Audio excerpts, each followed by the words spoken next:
नमस्कार दोस्तों, स्वागत है आपका डीप नॉलेज में। अगर आत्मन है हमारे अंदर या बाहर कहीं, अगर हम शरीर से मर जाते हैं लेकिन फिर भी हमारा कोई पार्ट, कोई एसेंस ज़िंदा रह जाता है, तो पता क्यों नहीं चलता? हम खुद को जान क्यों नहीं पाते? और अगर जानने का कोई ज़रिया है तो क्या है? स्पिरिचुअलिटी क्या है?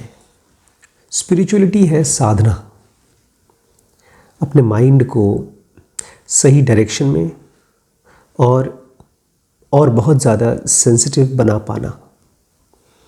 अब इसको थोड़ा समझिए।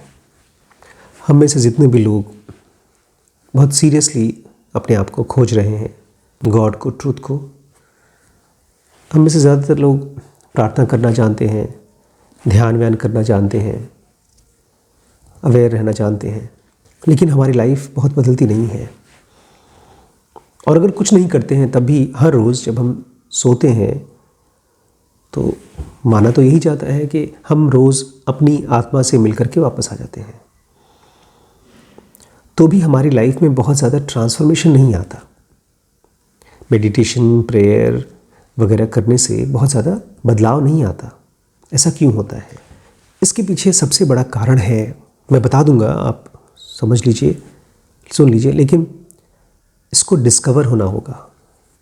इसके पीछे सबसे बड़ा कारण है फील्ड ऑफ माय कंडीशनिंग। हम एक दिन मेडिटेशन करके उठे और हमारी लाइफ ठीक वैसे चलती है जैसे एक दिन पहले। करते करते 1 साल हो गया या शायद 10 साल हो गया, लेकिन हमारी लाइफ में तकरीबन जो भी बातें हमने सोची हैं, समझी हैं, जो भी हमारे कंक्लूजन्स हैं, उसमें कोई बदलाव नहीं होता। थोड़े बहुत चेंजेस आ जाते हैं, जैसे कपड़ों में फैशन बदलते हैं, लेकिन कपड़े तो ठीक वैसे ही रहते हैं। शर्ट के 2 हाथ रहेंगे, थोड़े बहुत क्रीज बदल जाएंगे, थोड़ा बहुत ढीला हो जाएगा, टाइट हो जाएगा शर्ट, लेकिन शर्ट ठीक वैसे ही रहेगा। और ठीक ऐसे ही हमारे थॉट्स होते हैं। इसको थॉट्स नहीं कहना चाहिए, क्योंकि वो नए नहीं होते, वो पुराने होते हैं। हम जीते हैं पास्ट में, और जब कोई हमको बता देता है कि आप पास्ट में जी रहे हैं, मेमोरी में जी रहे हैं, तो हम उसके साथ फाइट करते हैं। हम ये देख नहीं पाते हैं कि जो भी हमारी लाइफ है, जो हमारे दुश्मन हैं, जो दोस्त हैं, जो हमारी लाइक्स और डिसलाइक्स हैं, जो हमारी सनक है, जो हमारी प्रेफरेंसेस हैं, ये सब का सब फील्ड ऑफ कंडीशनिंग है। और क्या प्रॉब्लम है इस फील्ड ऑफ कंडीशनिंग में? देखिए, एक शरीर के साथ तो कोई प्रॉब्लम नहीं है, क्योंकि आपको उंगलियां चाहिए। तो जहाँ तक आपकी मांसपेशियाँ, हड्डियाँ हैं, वहाँ तक आप अपने शरीर से काम चला सकते हैं। लेकिन हम लोग अंततः एक ऐसी एंटिटी है जो बॉडी से कुछ परे है, जिसको कि हम लोग आत्मन कह रहे हैं, गॉड कह रहे हैं, और उसकी कोई लिमिटेशन नहीं है। तो शरीर की तो लिमिटेशन है और अच्छी बात है, लेकिन हमारे आत्मन की कोई लिमिटेशन नहीं है। पर जब भी हम सोचते हैं इस दुनिया को लेकर के, बहुत सीरियसली सोचते हैं भगवान के बारे में या लाइफ के बारे में, तो हम लोग लिमिटेशंस के साथ सोचते हैं। हमारे थॉट प्रोसेस में कोई फ्रीडम नहीं होती है। हमसे ज़्यादा गहरा तो एक साइंटिस्ट होता है, एक वैज्ञानिक जो कहता है कि इस दुनिया को मैं समझता नहीं हूँ। एक केमिस्ट्री का, एक डॉक्टर, या एक यहाँ तक कि जियोलॉजिस्ट जो धरती को एक्सप्लोर कर रहा है, जंगलों को खोज रहा है, वो कहता है कि मैं जानता नहीं हूँ। लेकिन हमारी ज़िंदगी में अपने परिवार के साथ, बच्चों के साथ, ऑफिस के साथ रहते रहते हमको ये एक इल्यूजन होना शुरू हो जाता है कि मैं इनको और ख़ुद को जानता हूँ। जबकि बहुत गहरे से अगर आप अपने आप को देखना शुरू करें, अपनी हैबिट्स को एनालाइज करना शुरू करें, तो आप देखेंगे आप खुद बहुत अनप्रेडिक्टेबल है। आज अगर आपने कोई डिसीजन किया है, कोई छोटा मोटा डिसीजन, मार्केट जाकर के कुछ सामान लाना है, या कहीं वॉक करने जाना है, या आप कहते हैं कि मैं आज से कराटे प्रैक्टिस करूँगा, कोई नया हुनर सीखूँगा, आपने कोई विचार किया है, तो बहुत दिन तक वो चलता नहीं है। और क्यों नहीं चलता? क्योंकि आप मूल रूप से फंसे हुए हैं। आप इस माइंड के बंधन से, कंडीशनिंग से फंसे हुए हैं। आपकी ज़िंदगी चलती है हैबिट से, लेकिन अंदर बहुत गहरे आपको एनर्जी मिलती है अननोन से, फ्रीडम से, आत्मन से। और आपको इसी शरीर को यूज़ करके अपने आत्मन को जानना है। तो कैसे हो पाएगा? तो आपको पूछना होगा कि मेरे अंदर में लिमिटेशन या बंधन या बैरियर, या जिसको मैं कहता हूँ कंडीशनिंग, वो कहाँ है? अगर आप फ्रीडम को खोजने के बजाय बंधन को खोजना शुरू कर दें, अब ये इंटरेस्टिंग पार्ट है। अभी तक आप भगवान को खोज रहे थे। आपको भगवान को खोजना नहीं है, क्योंकि आप खुद ही भगवान हैं। क्योंकि जो कुछ भी आप खोजेंगे, आपके मन के विचार होंगे, आपकी अपनी कल्पनाएं होंगी, कोई मिस्टिकल पावर, कोई एक्सपीरियंस, जो भी चीज़ आप सोचेंगे वो सब का सब एक लिमिटेशन है, एक बंधन है। तो आपको बजाय भगवान को खोजने के, आपको देखना है आपके अंदर में कौन कौन से बैरियर्स हैं, कौन कौन सी हैबिट्स से आप बंधे और फंसे हुए हैं, कौन कौन सी चीज़ें हैं आपकी कंडीशनिंग। इसमें एक चीज़ समझिए, आप ये नहीं कह सकते कि मैं तो कंडीशनड हूँ, क्योंकि आशीष सर कह रहे हैं या कृष्णमूर्ति कह रहे हैं या कोई और बड़ा गुरु कह रहा है कि आप कंडीशनड है ना। ये आपको सेल्फ डिस्कवरी करनी होगी। इसलिए तो इस रास्ते को कहा जाता है सेल्फ रियलाइजेशन। और बड़ी इंटरेस्टिंग बात यह है कि हम में से हर इंसान अलग अलग तरीके से बंधा हुआ है। किसी को नाम चाहिए, किसी को सिक्योरिटी चाहिए, किसी को प्यार चाहिए, और इसकी बारीकियों में डिफरेंस है। जैसे बिजनेस में हम लोग WBX में आज पढ़ रहे थे कि एक अच्छा एंटरप्रेन्योर, एक अच्छा बिजनेसमैन वो होता है जो डिटेल्स पे ध्यान दे। वो चीज़ यहाँ भी लागू करती है। एक सीरियस स्टूडेंट ऑफ लाइफ, एक स्पिरिचुअल सीकर बहुत डिटेल्स पे ध्यान देता है अपनी पर्सनालिटी पे। क्योंकि जैसे ही आप अपने बंधन को देख पाएंगे, किसी विचार को जो बार बार आता है, कोई विचार जो गलत है लेकिन उसको आप सही मानते थे, किसी के बारे में कोई ओपिनियन जो आपके हिसाब से एकदम सही था, लेकिन जब रियलिटी हुई, मतलब जब कल का दिन आया और कोई ऐसी घटना हुई जो आपके ओपिनियन से मैच नहीं करता, जब उसको आप देख पाएंगे और उसके अंदर के झूठ को देख पाएंगे, उसके अंदर के गलत होने को देख पाएंगे, तो आप उससे फ्री हो जाएंगे। लेकिन नॉर्मली हम ऐसे करते नहीं हैं। नॉर्मली चूँकि हम अपने आप को जानने में इंटरेस्टेड नहीं हैं, हम दुनिया को पकड़ने में, अपने थॉट्स से पकड़ने की कोशिश करते हैं। इसलिए रियलिटी को हम एक नया थॉट बना के अपनी ही कंडीशनिंग को और खूबसूरत बना लेते हैं। अब देखिए हमारा थॉट कैसे काम करता है।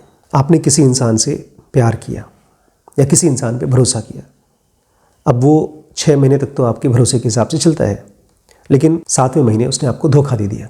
तो आप ये नहीं कहते कि इंसान की ऐसी फितरत है या माइंड की ऐसी फितरत है, आप ये नहीं कहते। आप कहते हैं इंसान तो अच्छे होते हैं, लेकिन उस आदमी ने मुझे धोखा दिया। हमने रियलिटी को देखने के बजाय रियलिटी को अपने हिसाब से बदल दिया। इसी को बोलते हैं कंडीशनिंग। आपको अपने आप से पूछना होगा, अगर आप बहुत सीरियस स्टूडेंट हैं, क्या ये ब्रेन सेल, आपका ब्रेन सेल जो पिछले करोड़ों सालों से बना है, डेवलप हुआ है, क्या ये ब्रेन सेल पूरी तरह से शांत हो सकता है और फिर भी सजग, अवेयर रह सकता है? आमतौर पे जैसे ही हमारा ब्रेन सेल शांत होता है, हम बेहोश हो जाते हैं।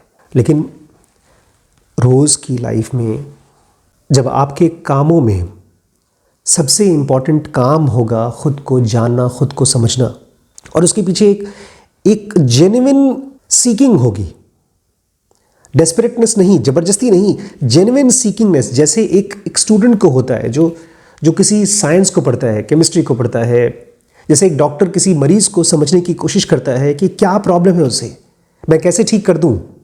ठीक ऐसे आप जब अपने आप को देखते हैं बहुत ईमानदारी से और आप पूछते हैं क्या ये माइंड शांत हो सकता है, क्या ये ब्रेन शांत हो सकता है, और फिर भी जगे हुए जब ये सवाल आता है, तब आपका ब्रेन रिस्पॉन्ड करना सीखता है। वो शांत होकर के सोता नहीं, लेकिन रिस्पॉन्ड करता है उस डायमेंशन को रिस्पॉन्ड करता है जिसको वो जानता ही नहीं। यही सबसे ख़ास बात है ह्यूमन ब्रेन की, जो किसी और प्रजाति में नहीं है। इंसान का ब्रेन इस फिज़िकल वर्ल्ड को भी रिस्पॉन्ड कर सकता है और उस डायमेंशनलेस वर्ल्ड को भी, जो इस फिज़िकल वर्ल्ड का पार्ट नहीं है। और वहाँ से होता है एक नया जन्म। इसलिए जितने लोगों ने भी, जितने स्पिरिचुअल टीचर्स ने, जिन्होंने भी समझा है उस वर्ल्ड को जो कि इस दुनिया का नहीं है, उन्होंने कहना शुरू कर दिया कि ये दुनिया माया है, केवल वही रियल है। ऑब्वियसली कंपैरिजन करके, जैसे हम लोग जब सपने की दुनिया से निकलते हैं और इस दुनिया को देखते हैं, इसके रूल्स रेगुलेशन को देखते हैं, इसके लॉज को देखते हैं, तो हम कहते हैं अरे ये तो सब प्रेडिक्टेबल है और ये रियल है, और सपने की दुनिया झूठ थी, क्योंकि हम फिज़िकल वर्ल्ड को रिस्पॉन्ड कर रहे हैं। और जब हमारा मन हमारे ब्रेन के हैबिट्स को, लिमिटेशंस को पहचानता है, शांत हो सकता है, पूरी तरह से शांत हो जाता है, कुछ सेकंड के लिए ही सही, बट शांत हो जाता है, तब वो रिस्पॉन्ड करता है अननोन को। और फिर कमाल की चीज़ है, अननोन आपको इसी दुनिया में भी दिखती है। आपका परसेप्शन बदल जाता है, आपकी दृष्टि बदल जाती है। आपको जहाँ पर इस दुनिया में सब जगह टेम्पररी है, फ्रेल है, कमज़ोर है, पेरिशेबल है, वहाँ पर आपको दिखता है रियल, जो कभी ख़त्म नहीं होता। लेकिन एक बड़ी प्रॉब्लम है, इसको आप केवल ऐसे नहीं पढ़ सकते जैसे मैगज़ीन पढ़ते हैं या जैसे गाने सुनते हैं। हर एक फील्ड में, चाहे विज्ञान में, चाहे इवन एंटरटेनमेंट इंडस्ट्री में भी, अगर किसी को बहुत अच्छा फिल्म मेकर भी बनना है तो उसको अपने सब्जेक्ट को स्टडी करना होगा, उसमें थियरीज बनाने होंगे, उनके साथ प्रैक्टिसेस करनी होगी और उसमें से नए कंक्लूजन बनाने होंगे। अगर आप इस स्टडी को, स्पिरिचुअल साइंस को काफ़ी सालों तक करने को तैयार नहीं हैं, जैसे एक डॉक्टर करता है, तो आप इस विज्ञान में बहुत आगे बढ़ेंगे नहीं। आपके लिए भगवान केवल एक फिलॉसफी का चैप्टर हो जाएगा, और जब डेथ आएगी तो वो भी एक कंक्लूजन होगा। आपकी बॉडी यहाँ मर जाएगी और आप अपने आप को लिम्बो में पाएंगे, बेहोश पाएंगे। इसलिए अपने आप को स्टडी करना होगा, आपको भगवान को नहीं, खुद को स्टडी करना होगा। और जितनी बार आप अपने थॉट को देखते हैं, अपनी लास्ट सबसे इंटेंस मोमेंट को देखते हैं जिसमें आप गुस्सा थे या बहुत जेलस थे या बहुत दुखी थे, जब उसको ध्यान से देखते हैं तो आपको दिखाई देता है वो स्पेसिफिक नहीं, वो कंपैरिजन नहीं, वो घटना नहीं, दूर से आप उसको देख पाते हैं, अरे ये तो जेलसी है। और जैसे ही आपने उसको पहचाना, अरे ये तो जेलसी है, आप फ्री हो जाते हैं। इसी को कहते हैं वासनाओं से मुक्त होना। फिर तो ये ऐसा प्रोसीजर हो जाता है जैसे बुद्ध का। बुद्ध जब बैठे हैं और अपने थॉट्स को देख रहे हैं, तो खाली देख नहीं रहे हैं, वो फ्री हो रहे हैं। और जितना आप फ्री होते जाते हैं, उतना ही आपका ब्रेन साइलेंट होते जाता है और किसको रिस्पॉन्ड करता है? उसको जिसे वो नहीं जानता, जिसे पहले से सोच नहीं सकता, जिसको अपने विचारों में बांध नहीं सकता। तब वो केवल एक काम करता है, रिफ्लेक्ट करना। इस ब्रेन को कुछ करना ही नहीं है, बस एक प्लेन शीशे की तरह अपने अंदर से निकलने वाली लाइट को बाहर शाइन होने देना है, चमकने देना है। और फिर ऐसे इंसान को हम कहते हैं अवतार, ईश्वर, एनलाइटेंड। ये पूरा विज्ञान है दोस्तों। इसी को पढ़ाने के लिए हम लोग जनों का बेसिक एडवांस कोर्स लेकर आए हैं। लेकिन अभी दुनिया की हालत देख करके पॉपुलेशन इतनी ज़्यादा गरीब है कि WB स्टार्ट किया हमने, पैसे की पढ़ाई, बिजनेस की पढ़ाई, और इसको कम्युनिटी को बनाने के लिए जेनोविले हमने स्टार्ट किया है। हमारे ऐप का नाम तो याद है ना, डीप स्पेस नॉलेज।